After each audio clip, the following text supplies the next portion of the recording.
Olá, pessoal, tudo bem?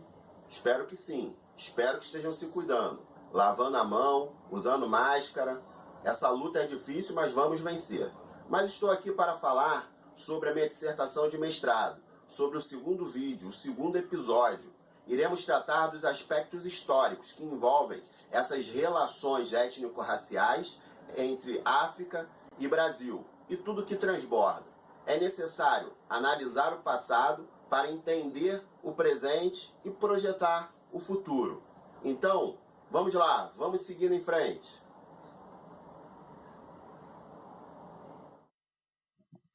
A história dos povos africanos é tão antiga quanto a própria história da humanidade, já que pesquisadores identificaram diversos fósseis hominídeos naquela região, sendo o mais famoso o conhecido por Lucy, uma mulher que viveu e andou em solo africano há mais de 3 milhões de anos. Este indivíduo livre, contudo, foi escravizado. Os grilhões transformaram uma rica cultura em cultura menor, demonizada, mas mesmo assim esta resistiu ao longo dos anos, dos séculos e gerações, mas lhe foi retirada a liberdade em nome de um projeto político, social e econômico hegemônico.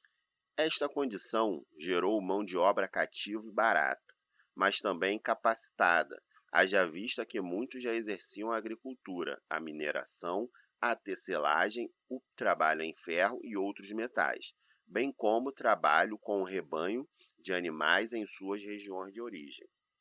Muitos escravizados foram trazidos da Costa da Mina para o Brasil. Eram seguidores da religião muçulmana, e alguns sabiam ler e escrever em árabe. Vale ressaltar que os negros pertenciam a sociedades avançadas em África, e que inclusive praticavam o comércio com as sociedades de outros pontos do globo, desmistificando assim a teoria de que o povo negro era originário de sociedades rudimentares, selvagens e mentecaptas. Nesta esteira de raciocínio, faz-se necessário argumentar que as primeiras universidades remontam à África, sendo a mais antiga a Universidade de Al-Qarayani, situada no Marrocos, fundada no ano de 859 d.C., e também a Universidade de Al-Azhar, situada no Cairo, no Egito, fundada no ano de 988 d.C. Partindo deste ponto, devemos trazer luz à questão econômica que circunda a escravidão no Brasil, e assim deixar um pouco de lado as questões religiosas, intelectuais e sociais que apenas serviam de pano de fundo para a legitimação da exploração do homem pelo homem. Podemos perceber que a mão de obra escravizada era essencial ao sucesso dos negócios naquela época, e ter a fonte de escravos em suas mãos era condição sine qua non para o desenvolvimento da economia e geração de lucro. Essa questão econômica é primordial no entendimento da tradição escravocrata. Não há como pensar o negro sem pensar no essencial fator de produção que era considerado. Isto atravessava o Atlântico, já que era necessário dominar as fontes de suprimento dessa mão de obra. Assim, a costa africana foi dominada, gerando o envio de milhares de seres humanos através dos mares para compor o fator de produção. Portanto, a ideologia escravagista tinha muito mais relação com o capital do que com a alma, muito mais com as relações monetárias do que com as relações religiosas, muito mais com a exploração física do que a superioridade intelectual.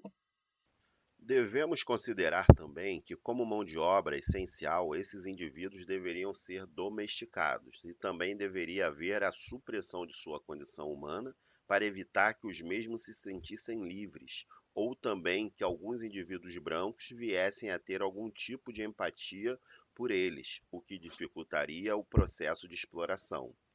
É neste âmbito que surge a necessidade do respaldo religioso à atividade escravagista, pois era necessário suprimir a humanidade desses homens e mulheres a fim de poder exercitar o domínio e exploração sem precedentes na história da humanidade. É importante salientar que a Igreja era um importante instrumento de organização social e de reconhecimento do poder monárquico. Assim, era fundamental a ratificação da escravização pela Santa Sé, lembrando que a instituição também tinha seus interesses econômicos e políticos. Afinal, quanto maior fosse o número de indivíduos seguindo aquela exegese, maior seria o poder político da Igreja dentro daquele novo território. Apoiar a escravidão era um fator estratégico. Portanto, sob esta ótica, o indivíduo negro foi demonizado, desumanizado, tendo enraizado em sua existência a perpetuação do mal. Assim, ele era considerado pelos que detinham o poder mundial. A Igreja ratificou essa condição, pois só havia salvação nos braços de seu algoz, ou era a cruz ou era a espada. Fez-se necessário o destaque dessas questões escravagistas, para adentrarmos na seara da exclusão social e do racismo que permeia a sociedade contemporânea. Não obstante o transcorrer dos séculos, é de cabal importância lembrar que nada é por acaso. Entender o processo de escravização nos ajuda a entender o processo de exclusão, pois passado, presente e futuro caminham lado a lado. O uso desta mão de obra era essencial ao desenvolvimento do incipiente capitalismo burguês, que se desenvolvia naquele tempo, tendo em vista a Revolução Francesa, a Revolução Americana e a Revolução Industrial. Assim, devemos refletir acerca da transição entre a sociedade escravagista e a sociedade de trabalho assalariado.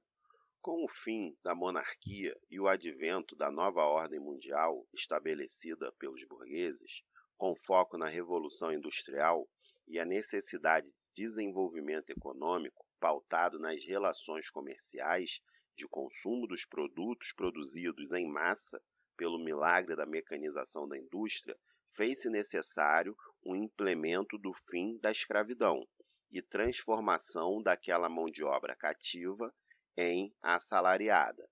É neste momento que surge a exclusão do indivíduo negro, ou melhor, surge a necessidade de garantir aos indivíduos brancos a hegemonia econômico, político, social do país.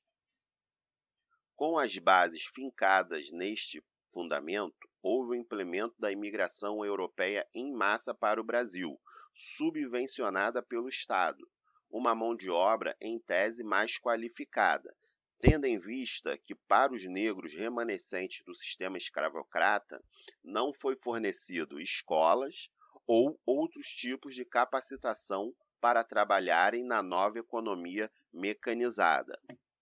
Acompanhando as benesses dadas aos europeus, ocorre aos negros a tormenta do desemprego, da insubsistência, da fome e da vadiagem, não porque havia falta de vontade para o trabalho, mas muito porque as portas estavam fechadas, a eles sobrando somente a opção de sobreviver na informalidade. A discriminação, marginalização e falta de oportunidades gerou grande debilidade social e econômica para os negros em nosso país, acarretando a falta de representação em espaços de exercício de poder. E este fato se verifica desde o fim da era rural e o início da urbanização das cidades brasileiras. Antes de qualquer consideração, é preciso trazer ao conhecimento que as condições econômicas de subsistência que existiam no período da transição da economia escravagista para o trabalho assalariado ainda são perceptíveis nos dias de hoje. E o que causa mais espanto é a visualização de que aquela ideologia de embranquecimento e superioridade se manteve eficiente, efetiva e eficaz. Já que os dados coletados pelo IBGE nos mostram a grande desproporção no trabalho entre o indivíduo negro e o indivíduo branco.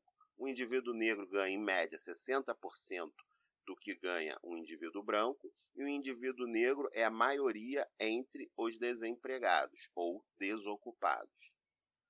Podemos dizer que o principal fator de empobrecimento da população negra é a ideologia racista que se apresentou nos primórdios da escravização negra e se perpetuou na nova era econômica, ou seja, na transição da economia pautada no trabalho escravo para a economia pautada no trabalho assalariado. O racismo estrutural institucionalizado vem prevalecendo durante séculos. Deve-se deixar claro que, quando falamos em postos de trabalho, devemos lembrar que o atleta e o técnico de futebol profissional também se enquadram nesta concepção. Afinal, é desta prática que este indivíduo retira o seu sustento e é nesta relação de trabalho que o indivíduo apresenta sua forma de existir, enfrentando todas as intempéries do caminho.